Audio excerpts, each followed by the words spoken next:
Hello and a very warm welcome to this edition of Insight. The Union Ministry of Health and Family Welfare has suggested making health a fundamental right similar to education. This key proposal in the draft National Health Policy 2015 suggests making denial of health an offence. 13 years after the previous health policy, the new draft, which is now in the public domain for stakeholders' suggestions and comments, addresses the issues of universal health coverage, reducing maternal mortality and infant mortality, access to free drugs and diagnostics, and changes in laws to make them more relevant. While it makes a strong case for affordable healthcare services, there are innumerable challenges to be overcome before the objectives become a reality. Currently, the government spending on healthcare is a dismal 1.04% of GDP, which is one of the lowest in the world. This translates to rupees 957 per capita in absolute terms. The draft policy has addressed this critical issue by championing an increase in government spending to 2.5% of GDP, that is about 3,800 per capita in the next 5 years. But even this increase in allocation falls short of the requirement to set right the dysfunctional healthcare services in the country. So in this edition of Insight, we discuss the features of the new National Health Policy and the health sector challenges.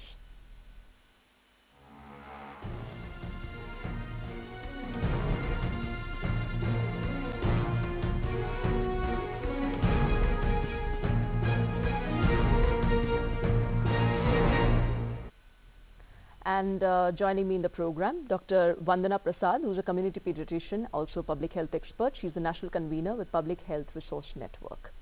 Mr. Himanshu Bhushan, who's a former deputy commissioner with National Rural Health Mission. Mr. P.K. Hota, who's a former health secretary, and Dr. K.K. Agarwal, who's an honorary secretary general with IMA. Welcome to the program, all of you. Let's start the discussion with you, Dr. Agarwal.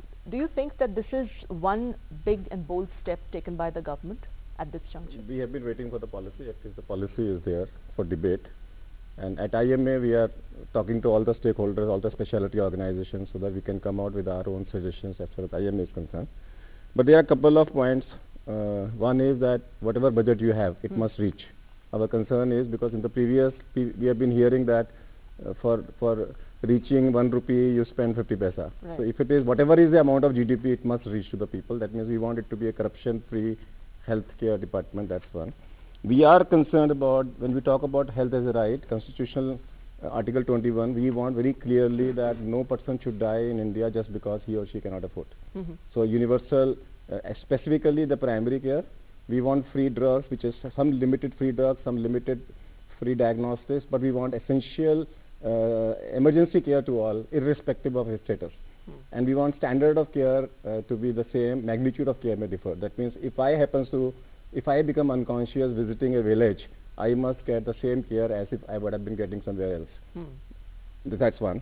Our concern is only one-fold, that they have clearly said there is a shortage of doctors in the country in terms of rural areas. We all are aware. Okay, so the answer is increase the number of doctors, whatever you want to increase rural posting, you want to have increased payments, you give them tax-free holidays, whatever you want to do. But that cannot be equated to half-baked doctors, because they are saying we are going to involve all the Ayush doctors and give them a bridge course, make them mid-level doctors and ask them to practice allopathy. What will happen is, we at IMA want Ayush to progress. If they want to become Ayush as a mainstream, no problem. They should progress in their respective fields. But if you are going to involve them into allopathic practice, they will neither be a Ayurvedic doctor, they will neither be a, nor be a allopathic doctor, and people will suffer. Medical Council of India Act clearly says that allopathic doctors cannot take help of unqualified people. So there will be a violation. So if any medical doctor appoints an Ayush doctor or trains an Ayush doctor or gives a certificate of efficiency, is a violation of NCI Act. Therefore, who is going to train them? So they have to be trained in their respective fields.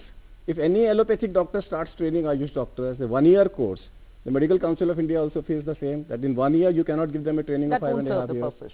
That won't serve the purpose. So this move, which is a strong move, which has come into the policy, because now they say the yoga doctors will be able to do abortions. There are no Ayurvedic abortificants, there are no Ayurvedic anesthesia, there are no Ayurvedic techniques. Tomorrow, if 4.5 lakhs doctors starts doing abortions or surgeries in allopathy, in Ayurveda, I think that will be there are no ICUs for them. So this is You see, one of the fundamental things while you're talking about it is the fact that why do we have that shortage of doctors and let's say paramedical staffs in the country? I think that's one of the we did an issues RTI. There was and in the recent the National Rural Health report also, the shortage of the vacancies is only 10%. Vacancies, the vacant vacancies are only 10%. Which 10%, which is everywhere. 10% you will find even everywhere. 10% is not a big number, and 10% you should be able to fix it up. See, every doctor today is going to Saudi Arabia for 1 year after passing MBBS, so that he can earn money tax-free, come back and practice. Same thing you can allow here. Okay, Dr. Vandana Prasad, what is your take on this? First of all, the fact that the government now says that health should be a fundamental right on the lines of education and the rest. Absolutely. I mean, we have been waiting and arguing for this to happen for quite some time. And in fact, there have been bills that have been put up for public scrutiny many years ago, then went into cold storage, which all of us worked on. So this is not a new idea, the right to health being necessary as a fundamental right and necessary in law. So that's quite welcome.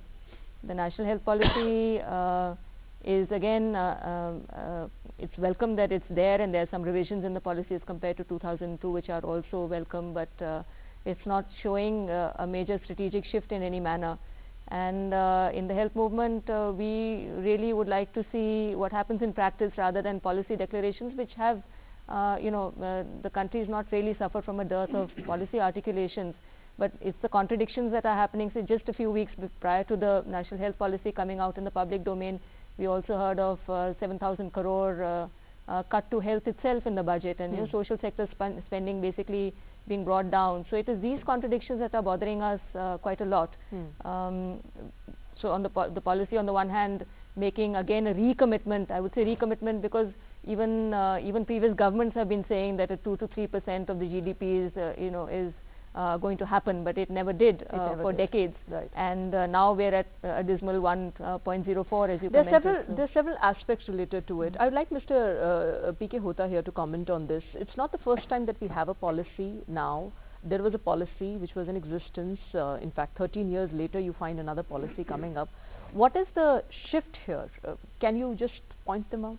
I have read the policy word by word 2-3 times. It's a very good attempt. It's brilliantly drafted. The opening portion of the policy and up to about 20 pages, it raises lots of hope. And then I saw in the index, there is a last index is implementation. And when I came to implementation, it was a paragraph. So as my esteemed speaker before this said, the devil lies in details. The policy does not go into any specifics except 3, if I have read it carefully. One is that 58 colleges will be upgraded, and state government medical college around district hospitals in states. 58 medical colleges, extra seats will be created. Then 15 AIMS will be brought in, and then this 2.5% budget. Rest is all as if some with due apology. I mean, public health has its own importance, and writing on public health has its importance. But government is an action plan. Government is not about writing papers like WHO writes a report on India's health situation. Government in the health policy has to at least list out specifics a little more, because there are, of course, it's a vast area. Starting from medical education to RCH to disease control to non-communicable disease growth, so many aspects to it. There are nurse empowerment. That's a very good thing. They have spent considerable emphasis they have laid on that. They have also mentioned technicians and other important functionaries of the health system. They have Ayurveda, I use that how to mainstream it. Only that word mainstream is a catch. But what specifics will be done, except one National Institute of Excellence, there is no other mention. Okay. So health policies have been there, health policy will be there, right to health is important, but while announcing it, numbers are to be crunched. When you announce a policy, what are its impacts, what are its implications, that the targets and what phases you will reach. Okay. People will an individual will wait because of this national health policy? Is anything specific But in do my... you think, Mr. Hota, that there is in fact a shift in the way that the draft policy is being placed in public domain for people's comments, their suggestions, the public consultation, which is open till the February 28th? No. I congratulate. It's an open way of people's participation. All those things, and the drafting is very nice, and there are many strong points in it. But specifics, and if they would have at least mentioned that after policy is approved, government will go into this implementation mode, within this time frame this will be done. At least set up, mention some task forces in each area, and the most Then it could have been done. Let me in fact involve targets and deliverables. That by this time so much maternal mortality rate will come. By this time this. No, that is absolutely my missing. submission is leave that to MDG people. They have already fixed those goals. But how you will, as a government, proceed towards it? Mr. Bhushan, we'll have to take a very quick break. But before that, your initial comments on how do you look at this policy? First of all, I fully agree that India is a vast country and implementation is a challenge. But if you read the draft policy, it has been very clearly said that what we are intending is expanding the present, preventive, palliative, promotive and rehabilitative, services that we are giving. And for that reason, this has been said in the draft policy that 10 task forces will be created for all the areas which we are going to expand. And for that reason, they will fix the targets, the goals, how they will reach it, because there are the areas which we have already have the targets and goals, but there are the new areas and the new commitments under this national health policy, and for that reason the task force will be created. This is a commitment in the policy, and then it will be incorporated. So I don't think that there will be gap, because without processes and the outcomes, the objectives will not be able to be achieved. So that will be taken care of. Okay, fine. We'll take a very quick break now in Insight. Please stay tuned for more on the other side of this break.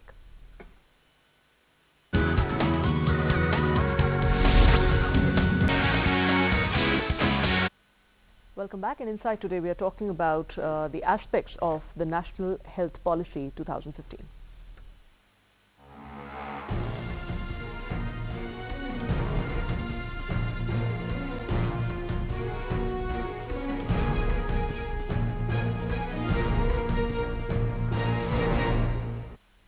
So the draft, which is now there in the public domain for stakeholders' suggestions and comments, clearly states that universal access to free drugs and diagnostics in private government hospitals is going to be one of the key areas of focus. In fact, the policy also proposes enacting a National Health Rights Act to make health a fundamental right. There's also emphasis on raising the public health expenditure to 2.5% of GDP, which is in fact close to 1.04% of GDP at present, which is also one would say the lowest in terms of the other developing countries across the world.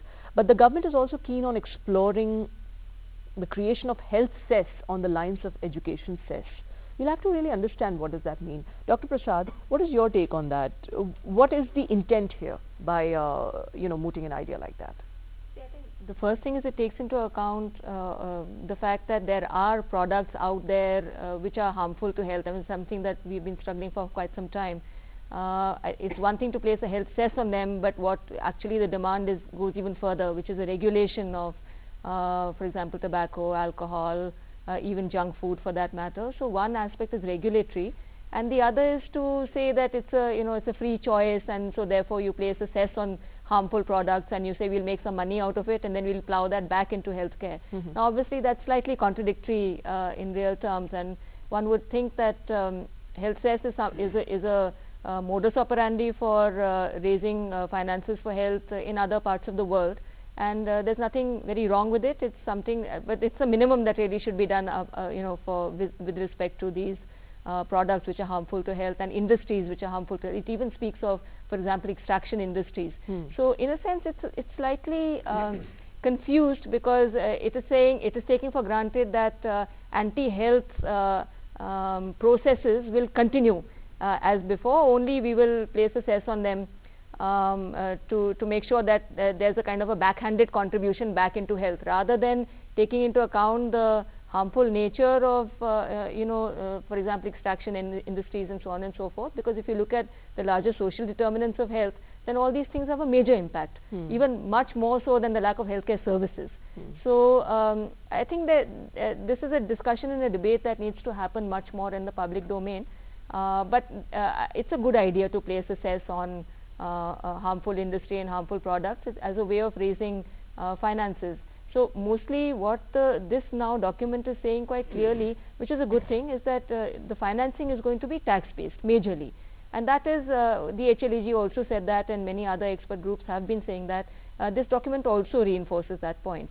Now, to reinforce taxes as a way of financing is cesses and other such procedures, which are actually going to be minor in contribution. They also mention corporate social responsibility. Again, the problem with all these is that in a sense is saying go ahead to certain, especially promoting industry, promoting private growth. For example, even the Land Acquisition Act is going to apply to procuring land even for the purposes of building private institutions, like private hospitals. It says so clearly. So on the one hand, you're saying promotion to industry without really taking into account the social impact and the health impacts of all those in some sense. Relaxing laws with respect to health impact and social impact. On the other hand, you'll say we will extract some financial contributions from that process. I think that the government needs to discuss this a little bit more deeply and think about it a little more, because you can't impoverish whole communities from the economic point of view and then say that we will make a contribution in the health sector. It doesn't really work like that. But you see, health sector has been, in fact, in a country like ours, Mr. Himanshu Bhushan, we have seen that there are a lot of policies and lot of things which are there on, in existence. The only thing which we haven't seen so far in this country is that the budgetary allocations have been too less, the spending on health has been too less, specifically most of it shifting in the private hands. In fact, I think in a way worsens the situation, because there you compromise to a large extent with the price parity issue, the quality aspect. What would one say about this? Because this particular policy says we are going to have universal access, and there would be, access to free drugs and diagnostics in the government hospitals. As has been said, you are right, because as I told you earlier also, when it comes to implementation, there are two, major group of the states within our country. One is the high focus states, other is the non-high focus states. The non-high focus states are by and large those states whose governance, whose systems are in place, and there you invest anything and the results are coming immediately. But the high focus states are those where the population is more. There is the problem of the literacy, there is the problem of the community. So the other social determinants of health are not, adequately, and as such, whenever any policy implementation, we have seen even in the till date what we are seeing, that whatever policy we bring, as has been said here on this table also, that the policies are fine, but when it comes to implementation level, that challenge will remain. But however, the need is there more. That we have to understand, that if you go to Bihar, if you go to UP, the government health facilities, if you visit there now, even now, the demand of services are more. So, and there, if we are not giving adequate funding to these health facilities, if we are not taking care of the people who are residing there, then the debt and other things out of the expenditure on the health, out of pocket expenditure of the health is more. So, as such, the policy, commitment towards universal access is a right commitment. Of course, I agree that when it comes to the, implementation, that this we will have to say, and that's why here in this policy document it has been said so, that accountability will be there. And that's why in this document it has been said so, that the services will be purchased, like what is happening at present. If a facility A is there who is giving good services, still the doctors are getting the same salary. There is no extra benefit. And if this, the facility B is there, this is the situation pan India we are going and we are seeing it. The facility B giving poor quality of services, still they are happy, the same pay and same thing. So in this document this has been said so, that the purchasing of the services, if you are able to give quality services, if you are able to give more range of the services, then your funding will be different. It will not be based on the normal, normative basis. But you see, I mean, increasing it or targeting it at 2.5% of GDP, Mr. Hota, the fundamental question here is that why has it taken years for our governments to reflect on this particular issue? Why haven't we been able to give health its due in terms of at least the funding aspect, the financial support that it needs? Ma'am, the central this new policy is attempting the past debate is going to take up time, but it does not really expand central government intervention in the focus states. It is only announcing aims and like glamour gifts, but it's not seeing the new aims as part of a continuum of care. Where are the secondary hospitals and the chain of hospitals? That's why I have been advocating since last 1 year the concept of a Central Health Corporation of India, starting in the low performing states. There it will take decades, even if you pour money there. It's not 2.5% of the budget, you make it 4%. But question is there efficiency, apparatus, methodologies for spending that money? My question is, Mr. Hota, why is it till date not 4%? I am telling you, ma'am, even 1.5% was not spent, 1.04% was not spent in these states for a long time. Somehow it was improved the you see, any large program like this, the financial process, the HR process, the various training and infrastructure process, these are not in position. So just harping on budget is a luxury, leave it to international organizations and economists. Government is a question of doing things in detail. So central government must expand its activities beyond merely announcing aims. Second, central government must tell state governments clearly that the private practice of government doctors must stop. It's time. This contradictory conflict of interest situation is telling upon the quality of service available in the state government situations. Let state governments improve their hospitals and let the central government help. I am not saying diversion. Then you see, you are talking about budget. Then there is also mention in the policy about insurance. What are the sources of funds? Budget, insurance, out-of-pocket expenditure. The fourth is totally ignored. It is left quietly to the private sector. The market funds. All private sector hospitals can access market funds, but government is not creating a corporate structure whereby government hospitals, public sector hospitals can access market funds and expand. If you go on depending on budget, budget has several contradictory pools and it's an unstretchable thing. It's not so easy. Even if you see 4% for health, you say 7% for education, XYZ, drinking water, that everything is a priority. Change the way things so are. The flexibility of budget, some years the tax revenue this year is sought by 1 lakh crore or some such figure came out in the paper. So those issues are there. So why can't we access the growing market funds for improving public sector delivery system? Let me ask Dr. Agarwal the same question. Dr. Agarwal, do we really have scope to incorporate all these things that Mr. Hota just talked about, and also, in a way also sideline the issue of budget, because, one will have to certainly see as to what amount of budget or what amount of financial support the health sector needs today. Let me go to more basics. Yeah. One is that, I'll first start with Indian Medical Association. We have 2.5 lakh doctors.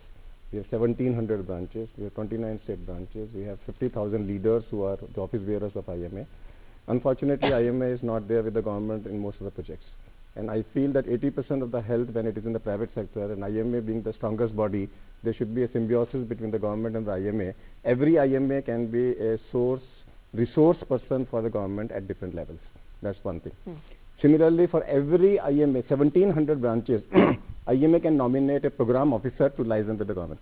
Let the government come back to us. We can come out with a liaison officer. That means he is a program officer from IMA for national programs to be coordinated with practitioners versus the government. Today there is no. Third is, there is no link. If a new drug is introduced, a private practitioner is not informed. A new drug is banned, a private practitioner is not informed. Putting an ad is not the answer. Now, what does a person want? A person wants a standard care, a universal care and a standard care. That means, I am again giving an example that if I am traveling to a village and I meet a road traffic accident and I don't have a identification with me, मैं लावारिस हूँ उस time पे, I must get a standard care. I should not be left to die. Why did Amitabh Bachchan had to be flown for an emergency from one area to the Bombay for getting a first aid? Why did the people like Rajesh Pilot and other people had a road traffic accident, had to be moved for 2 hours to get a first aid? So that care has to be provided. That's the duty of the government, that I have a fundamental right of getting an emergency care and a primary care and a preventive care wherever I am across the country. For that, they have to go and make a budget. For that, they can create sales. Whatever they want to create, they create. Second is that 20% of the disease burden can be reduced. You can take away 20% of the disease. It's very simple. Government has to work with the practitioners and with us. If the health sector and the government sector works together, 20% of the diseases can say, your Swachh Bharat Abhiyan itself will take away 15 to 20% of the disease burden. Your food and waterborne diseases, hygienic conditions, all this can be absolutely removed. And then why can't government come out with a universal insurance? My body is the costliest vehicle available in the city, in the country. I am a car. I am an engine, I am a car. When you have that no car can be on the road without insurance, why can't you just pass on an ordinance that here no person can live, come out of the house unless he is insured? If he can't insure, let the government pay. Why can't 100% people be assured insurance that I am covered? That if there is a catastrophe, I am covered. Either the government gives me free, if they can't, insurance company gives it free. I have only one thing is, I am as a doctor, because I am given the word DR dot in front of my name, my commitment is to the public, that my public should get primary care and emergency care free or at all, irrespective of I am rich or poor, irrespective, wherever in the country, wherever I go, I must get the same care. Okay, fine. On that note, we'll take a very quick break in Insight. Please stay tuned for more on the other side of this break.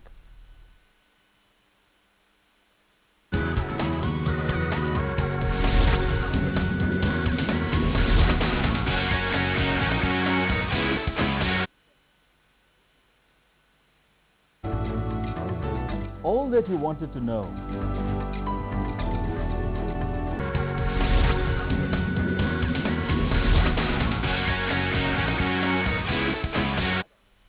Welcome back. In Insight today, we are talking about the Draft National Health Policy 2015.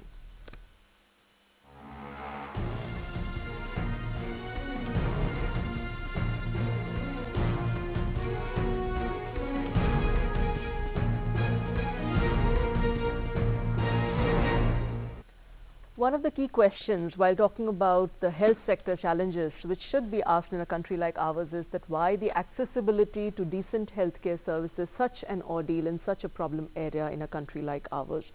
You know, Dr. Vandana Prasad, I was wondering, whenever these policies are made, is there a perspective or a view from the women and child healthcare that is really incorporated into it? Because after all, you see, the agendas and the objectives that these policies and policies like that really serve to achieve is reducing the MMR, the IMR, but the problem and I would say the concerns around the women and child healthcare is just not restricted to these two rates. It goes beyond that. How do you look at that aspect? In fact, I think on reading this policy quite carefully, I do feel that the whole business of community participation and accountability is fairly weak in the policy. Even other policies, have done a far better job on this front. So, for example, accountability barely finds mention. Things like process like social audits, which are now built into all social sector policies, are not really spelled out over here. How will communities, families be able to make their point of view clear, to be able to make their demands clear? Decentralized planning, things that really we should have reinforced much more on the back of the experience with the NRHM. These haven't found sufficient space here. Grievance redressal is not clearly mentioned. So, women and child health doesn't happen in isolation. It's all part of a community situation of ill health within families, and then within that, women and children do suffer more. So, the role of PRIs, for instance. Now, we have this village health, sanitation, nutrition committees. It has been mentioned in the policy, but decentralization as a core kind of methodology for arriving finally at community ownership of health and healthcare systems, as suggested by the 73rd and 74th Amendment, hasn't been spelled out here. In fact, the PRIs are mentioned merely as a kind of an implementing mechanism for those things that can be done at a local level, which I think is not correct for a policy such as this. I mean, it's a big opportunity to kind of reaffirm our commitment to decentralization, to local self-governance, wherein through reservation women will find power to be able to engage with these things rather than just as clients of services. So I think that we must turn this whole business upon its head.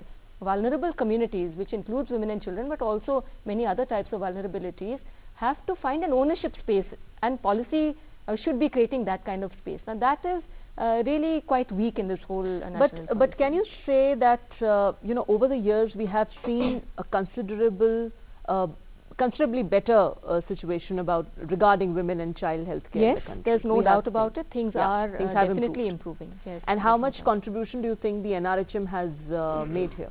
I think the NRHM, when it took off, again, offered us a lot of hope at that time. There were many strong elements. If you look at the documents, the framework, for example, it's a very good document, in my opinion.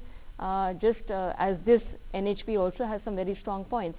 And I think the NRHM also had deliverables. It had a roadmap. It had quite a clear vision. But unfortunately, it didn't pan out, and that as the whole panel has been saying, there are many reasons for that. I strongly believe that health budgeting is very critical. You just cannot achieve a level of quality, with the given amount of money. It's just not possible. And without quality, you're not going to get people participating. Why on earth, as the Chhattisgarh, this recent example showed us, why on earth would people want to access poor quality services and risk their lives and risk the lives of their loved ones?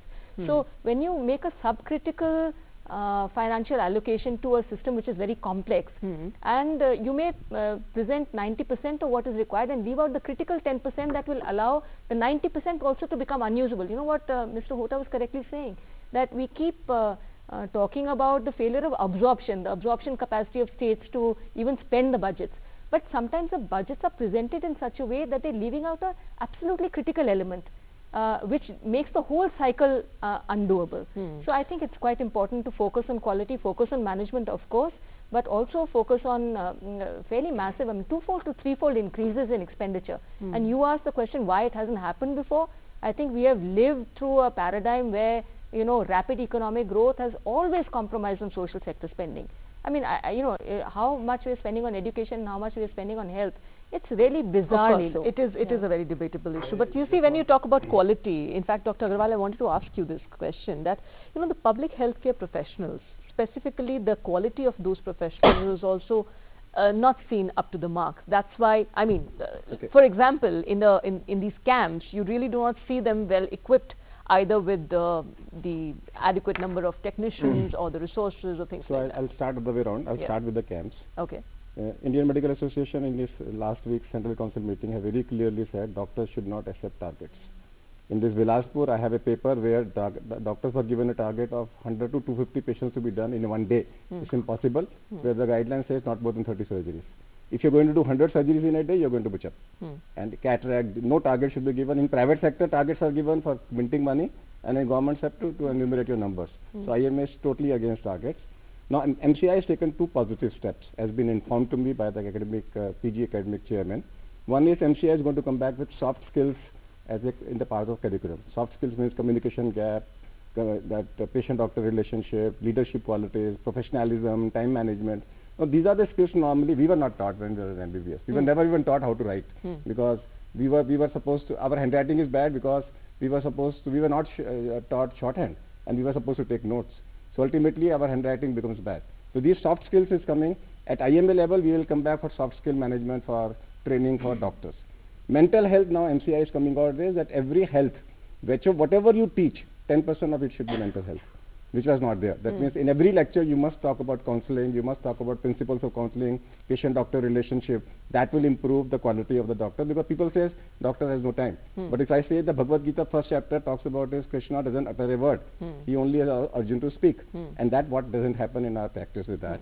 The third is that, Vandana talked about grievance redressal. IMA is thinking of coming out with a grievance redressal in every branch, where at least patients can come back and they can come back and tell what the problem medical profession is facing. When it goes to directly a punitive action to a council doesn't redress. Council job is to find out the fault and give a punishment. Right. So IMA is thinking of coming out with a grievance cell. Another thing, two more things I'm coming out is, one is that every doctor is now contributing to the national health policy. because doctors are charging 50 rupees, 150 rupees, 250 rupees as consultation fees. If they would have charged the same as a CA or a lawyer, they had not imagined that how much budget Doctors you will shouldn't require. even compare themselves with No, no, no. CAs and Therefore, all. I'm saying, because a doctor is a noble profession, they are charging less fees. So doctor is like a trust. Every doctor, medical profession is like a trust. So the government should also reciprocate them, and every doctor should be treated like a trust. That he is a trustee of the patient's faith. Therefore, he is charging less. Therefore, see, I'm coming to the Yeah. last thing is, another thing is that the government should make, one thing is very compulsory, is a family doctor system.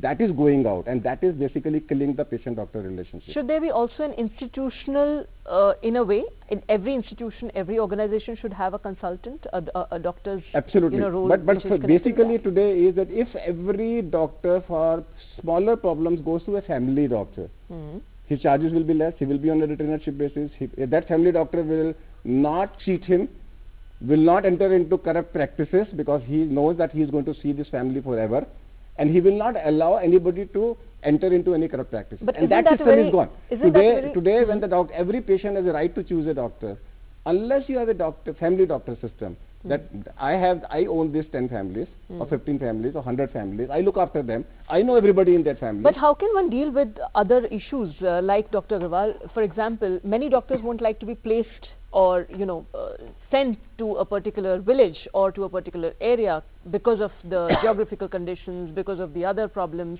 See, What would one do about that? The policy talks about opening medical colleges in rural areas, very good attempt. B, when in MBBS, my best learning of my training was 6 months when I was posted in a village. As a part of learning, not as a part of duty after I have cleared my learning. So as a part of learning, when I am doing an MBBS or an MD, posting me in 1 year in a rural area is fine, and that's a part of my learning.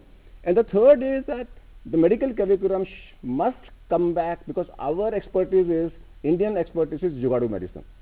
The word Jugadu medicine means where there is no facility, how to treat a patient. That's an art. Let the government come out with the MD and DM or special courses, how to deal with situations where there is no X-ray, how to treat a patient. If there is no facility, how to treat a patient. And that situation, we even get it in Delhi. So in a way you are saying that we are not equipping our No, I am only saying a doctors paradigm like shift, that rural medicine and rural surgery should also be promoted as a part of training program. Okay. Number one. Number two is that if Pepsi and Coca-Cola can reach, if pizza can reach every corner of the country, there is no reason medical services cannot reach. Absolutely. You Same have thing to was find, also that is said about the banks. job of the government to give them incentives.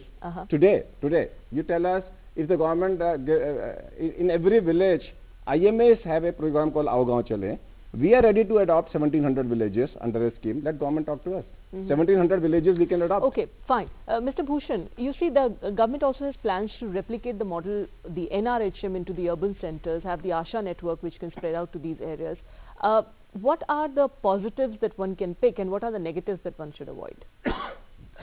See, actually, as all of you know that first of all, the National Rural Health Mission was launched. The purpose was because most of the problem, all of you know the difference between the urban and rural. So a focus was given. Then we have a very huge number of urban population who are living in slums, who are downtrodden, who do not have the access to the facilities, and that's why now we have launched this National Urban Health Mission, which is under the umbrella of National Health Mission. Now the positive aspects are that you talk of Delhi, you talk of Mumbai, you talk of any bigger cities and the smaller cities. The access to the bigger hospitals are not if you see from the angle of the equity and access, everybody is denial, timely treatment. Many a times it becomes difficult for those hospitals also. So through the ASAJ, and the aim is to develop a urban health center who caters not more than 10,000 population and with more staff, because at present the number of the staff is less, and it is planned that more staff will be given to these health facilities so that they can go to every individual, and the preventive, the promotive and curative and rehabilitative aspects of the health is taken care of. This ultimately will result in less load to the bigger hospitals. So this is the positive aspect. But the quality of this service is, don't you think that that's one of the critical That areas? Because after all, you have to face this very terrible competition from the private I fully hospitals agree, and because in players government setup, since almost last few years, our focus is to improve the quality. In fact, Government of India has come out with the quality assurance guidelines for the district hospital, PHC, CHC, which was not there earlier. I mean, their own guidelines. And this is fully agreeable that unless the quality improves, the demand of the services, because the demand has now improved both in the rural area and the urban area. The people are coming to your OPD, the people are coming to your indoors. But if we want to reduce the morbidity and mortality, the quality is a major challenge, and this policy in fact gives a special commitment for ensuring the quality in the services, and for that reason the policy also tells that any health facility, any doctor who is going to ensure quality, special incentives will be given. And for the primary health care facilities, a comprehensive services being given at a primary health care services will be renamed as a wellness center, so that every services is a guaranteed service. You see, there are also some contradictory regulations which one would say, Mr. Hota, which really lead to a lot of problem. For example, this whole medical tourism industry, as one would have to say in India, it is rated at around 9,500 crore by 2015. It's going to touch that much figure, and maybe 54,000 crore by 2020. And it's believed that 75% of the medical equipments are imported. So the burden of it directly or indirectly reaches the consumer, one will have to say. How does one look at these things? Because after all, we live in a country where we talk about regulating health, but then health is a specific issue, drugs is a specific issue. These two are regulated by two different ministries. And the drug industry, you do not really seem to be having a good regulation over there. How should one strike a balance? See, ma'am, if India reaches international excellence and earns attention and attracts customers and consumers from abroad, let's not dwell upon it. I mean, it's welcome, but it's a separate niche. Where we are talking of health policy which affects the common Indian, and there I would like to submit to you what NRHM started in my time. Some people foolishly say that I am the architect. No, it was teamwork, and it was also whatever. NRHM started on an ad hoc note, how to improve things immediately. So there were a lot of contractual workers, skills brought in. The whole health sector, particularly in government healthcare delivery, you are talking about budget. It lacks in skill balance. Please try to understand this. The managerial abilities are poor. We are looking at disease, but we are not looking how to manage our system to tackle disease. Right. Yes, of course, epidemics and gender issues, etc. are there.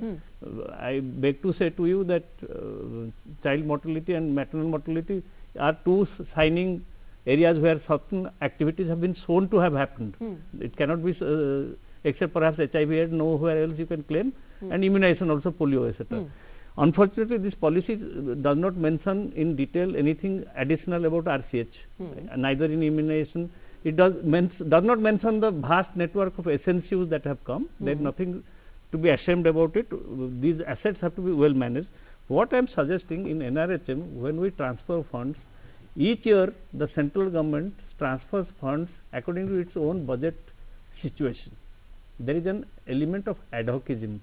Till I came in as health secretary, the budget was not being communicated to the state. It was being going as bits and pieces sanction of schemes. Luckily, now the practice is that every April, along with the parliamentary passing of the budget, it is communicated to the states. They have a whole year to plan. But still then there is an uncertainty. So the states are not creating new cadres. What is important to improve health system is not merely money, not merely equipment, not merely honest doctors. Why should doctors be more honest than, let's say, honest IAS officer or honest, etc., etc. So it's a question of managing the assets that we have already have. For that we need absolutely new cadres. Each hospital from block level upwards needs a regular cadre of health managers. They need not be doctors, or they may be doctors, depending on their choice. There is a mention in the policy about public health cadre. It talks approvingly of Tamil Nadu, etc. But there is an element task force, my colleague is saying, there is task force number 6 is about improving health system. I wish it becomes a task number one. Don't look at health system as disease based system. Please look at governance part of the health is the weakest in India, and that is why we all are suffering. The knowledge is freely available in internet, in schools, in colleges, in the pharmacy, etc., etc. But what is important is governance, and government just along with accountability will improve if you access market fund for some of your hospital, a new chain. Then the banks will insist on viability. Most of the assets in health sector has been created out of political decision. That's why they are mismanaged. I am sorry to say this. Quite a few assets are lying underutilized or unutilized in the rural area, in urban area. Look at Delhi, the MCD hospitals, the certain general hospitals are absolutely vacant. They are wasted assets. But if they were bank-based creations, they would have behaved. The funding itself would have been accountable. So please think about it. The central government should come up with a Health Corporation of India, whose in each state the AIIMS will be the apex managing institution. Please don't look at AIIMS as the playfield of some doctors getting scope for practicing their tertiary care. The AIIMS should be seen as an improving instrument for the entire health of that state. Okay. I just want to add quickly that when we talk about CSR, lots of funds are coming in CSR. Let the government come out with a policy that CSR is only for rural health. There is no need of spending CSR for urban health. So it should go towards rural health. That's one. Two, we have postings, compulsory postings of IAS, IFS, of all officers into say Andaman, Nicobar and specific places. Similarly, every doctor in private and government, some scheme should come to be posted compulsorily during their career in a rural area. Professors of medicine, medical colleges, everywhere, including us. Even if I am in a hospital, I have to spend so much time in a rural area compulsorily. And third is, I'm going to end with what I started is medical tourism. You are saying in medical tourism is going to increase. I find medical tourism is going to reduce. Because both JCI, Joint Commission International, and NABH are not going to accreditate hospitals where they are going to appoint Ayush doctors to practice allopathy. If that's so, medical tourism will reduce and not increase. These are typical concerns, which is okay. But what the very good point is the MBBS doctor is not being used properly, and this policy should do well to think, even IMA will do well, how to bring up the MBBS doctor skills and this family medicine. There is mention. I must concede. So that will be bring in a. You see, your spine has to be strong. You say free drug and diagnostic. If you do not have sufficient centers properly. Absolutely. Where are you going to have these? The second, just last point, the bathrooms and the drinking water, the safety of the wards, the darkness or the cleanliness, start with that existing hospital. Then how will you convince people that you are able to handle your assets? Then another thing is that old hospitals, improving them takes time because they are in situ situation. Bringing in a new chain will be easier and they will be IT based. There is mention of ITC. It's time that Indian ITC professionals do not become gladiators for the West only. They serve the motherland in detail, and it's possible. They are ready. Even if we spend 50 crores of rupees in engaging or 100 crore of rupees in engaging top-notch IT companies to design health data systems, etc., etc. Instead of leaving it to public health experts only, ITC-based solutions are going to be also solutions for health sector efficiency. Okay, Mr. Bhushan. How do you think that one should, in fact, do you think that doing away with corruption, inefficiencies, also looking at the aspect that not just the budget, but also many practitioners are required, specifically the ones who are dedicated to the cause, who are really ready to serve the country. And of course, they are also given their due by the government. Do you think all that put together can really, solve the problems of the health sector? You have said, in fact, the most vital aspects, that this policy is trying to, address, and certainly the improved governance, lack or low level of the corruption, picking the leaders and, at the health facilities who can do. You see, the 3-4 areas like the cost of the public, the out-of-pocket expenses on the public is more on the transport, the emergency medicine, the drugs and diagnostic.